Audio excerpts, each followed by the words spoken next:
नमस्कार, सविताज किचन मराठीमध्ये अगदी मनापासून स्वागत आहे।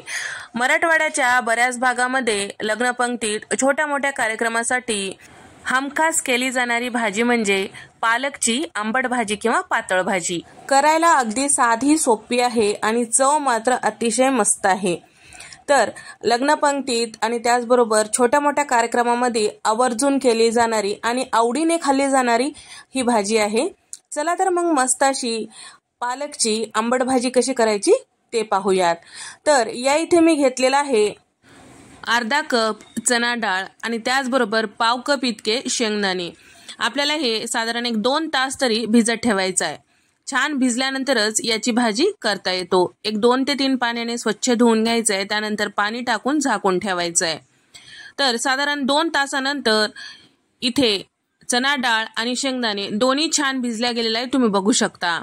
तर या पद्धतीने भिजल्यानंतरच आपल्याला भाजी करायची आहे। पालकच्या पातळ भाजीला किंवा आंबट भाजीसाठी इथे मी 2 मध्यम आकाराच्या पालकच्या जुड्या निवडून घेतलेल्या आहे आणि स्वच्छ धुवून त्याला जमेल तेवढं बारीक असं चिरून घेतलेलं आहे। कप न मोजल्यास हे साधारण 5 कप इतकं पालक होतो आणि त्याचबरोबर 1 कप भर इतकं बारीक चिरून घेतलेली कोथिंबीर घेतलेली आहे, जेणेकरून पालकचा जो मातकट असा स्वाद असतो ते नाहीसा होतो। त्यानंतर आता हे जे भाजी आहे पहिल्यांदा आपल्याला उकडून घ्यायची आहे। सोबतच आपल्याला चना डाळ आणि शेंगदाणे सुद्धा उकडून घ्यायचं आहे। कढईमध्ये मी साधारण 2 ग्लास इतकं पाणी गरम करायला ठेवलेलं होतं, त्यामध्ये भिजून घेतलेले शेंगदाणे, चना डाळ, पालक, कोथिंबीर सगळं टाकून घ्यायचं। चना डाळ भिजत ठेवल्यामुळे पटकन शिजल्या जातो। तर आता याला असंच छान असं उकडून घ्यायचं आहे। चना डाळ, पालक, शेंगदाणे सगळं छान व्यवस्थित उकडून घ्यायचं आहे। गॅसचा फ्लेम मध्यम ठेवायचा आहे। आता यासाठी या भाजीला छान असा दाटसरपणा येण्यासाठी आणि छान आंबट गोड स्वाद येण्यासाठी मोठ्या लिंबाच्या आकाराचा चिंच भिजत ठेवलेला होता, त्याचा कोळ यामध्ये टाकून घेतलेला आहे आणि सोबतच 1 पाव कप इतकं इथे मी बेसन पीठ यामध्ये टाकून सगळं छान व्यवस्थित मिक्स करून घेतलेलं आहे। तर गुठळ्या राहू द्यायचं नाही। आता हे मिश्रण भाजीला छान दाटसरपणा आणतो। तर या ठिकाणी पालक, चना डाळ सुद्धा छान असं शिजल्या गेलेलं आहे। आता यामध्ये टाकूया पावडर मसाले। तर इथे मी टाकत आहे 2 चमचे इतकं लाल मिरची पावडर आणि त्याचबरोबर 1 चमचाभर धने पावडर, अर्धा चमचा काळा मसाला, बऱ्याच भागात काळा मसाला टाकत नाही, तुमच्या आवडीनुसार, अर्धा चमचा हळद आणि अर्धा चमचा भाजलेले जिऱ्याची पूड आणि चवीपुरतं मीठ। भाजीला जेवढं मीठ लागते तेवढं यामध्येच टाकून घ्यायचं आहे। सगळे पावडर मसाले या भाजीमध्ये छान व्यवस्थित मिक्स करून घ्यायचं, 1-2 मिनिटं शिजवून घ्यायचं आहे।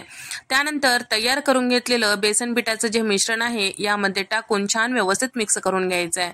बेसन पिठाचं मिश्रण टाकते वेळेस एकदाच टाकायचं नाही, थोडं थोडं करून टाकायचं आहे। एकदाच बेसन पिठाचं मिश्रण टाकताल तर गुठळ्या होऊ शकतात।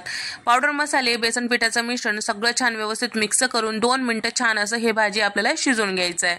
त्यानंतर आता यावर तडका देण्यासाठी इथे मी पॅन मध्ये साधारण 4 मोठे चमचे तेल टाकून घेतलेलं आहे। तेल छान गरम झाल्यानंतर अर्धा चमचा मोहरी, अर्धा चमचा जिरं यामध्ये छान फुलू द्यायचं आहे। त्यानंतर यामध्ये टाकत आहे 1 चक्री फूल आणि 3 हिरव्या वेलच्या। हिरव्या वेलच्या ज्या आहेत ठेचून टाकायचं म्हणजे चव छान येते आणि 5 ते 6 लाल सुक्या मिरच्या यामध्ये टाकून घेतलेला आहे आणि 2 तमालपत्र तोडून टाकलेलं आहे आणि 2 चमचे दगडी फूल सुद्धा टाकून घेतलेलं आहे। 10 ते 12 लसणाच्या पाकळ्या बारीक कट करून घेतलेला टाकून घ्यायचं आहे। 2 चमचे आलं लसणाचं जाडसर कुटून घेतलेलं पेस्ट यामध्ये टाकून घ्यायचं आहे आणि मुठभर कोथिंबीर, पाव कप इतकं सुक्या खोबऱ्याचे काप आणि पाव चमचा हिंग यामध्ये टाकून घेतलेला आहे। हिंग टाकणं गरजेचं आहे, कारण हिंगामुळे भाजीला छान असा फ्लेवर येतो। आंबट गोड पदार्थ कुठलाही करा त्यामध्ये थोडंसं हिंग टाकायचं म्हणजे चव छान येते। आता हे सगळे जिन्नस याचा कच्चेपणा जाईपर्यंत परतून घ्यायचा आहे 1 अर्ध्या मिनिटासाठी। गॅसचा फ्लेम मध्यमच ठेवायचा आहे।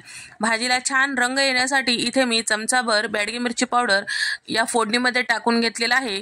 तर हे पूर्णपणे ऑप्शनल आहे।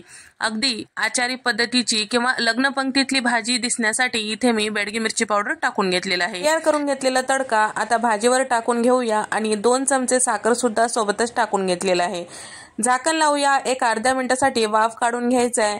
मस्त भाजीमध्ये सगळे फ्लेवर उतरलेले आहे, तुम्ही बघू शकता।